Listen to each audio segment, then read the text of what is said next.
নাটোরের সিংড়ায় প্রতারণার মাধ্যমে মূর্তি ও মাদক ব্যবসা বন্ধের দাবিতে প্রতিবাদ সভা হয়েছে। দুপুরে ডাহিয়া ইউনিয়নের পিপলদ্রুন গ্রামে এ প্রতিবাদ সভা হয়। বক্তারা পিপলগড়িয়া দড়িপাড়া গ্রামে অবৈধ মূর্তি ব্যবসা, মাদক ব্যবসা, সরকারি রাস্তা দখল ও সংখ্যালঘুদের ওপর নির্যাতনের বন্ধের দাবি জানান। তারা বলেন, নকল মূর্তির ব্যবসা করে প্রতারণা করার এলাকায় ভাবমূর্তি ক্ষুণ্ণ হচ্ছে।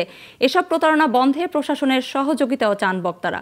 সভায় ইয়াকুব আলীর সভাপতিত্বে বক্তব্য রাখেন ইউনিয়ন বিএনপির আহ্বায়ক ইব্রাহিম হোসেন, শিক্ষক আবু বকর, নাজিম উদ্দিন সহ অনেকে।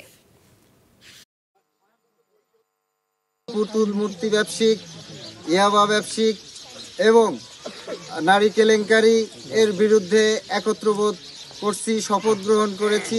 ৯ নম্বর ওয়ার্ডে দীর্ঘদিন থেকে মূর্তি পুতুলের ব্যবসা চলে এবং তারাই একটা সরকারি রাস্তা দখল করে একটা বাড়ি নির্মাণ করছে। আমরা তীব্র প্রতিবাদ করছি।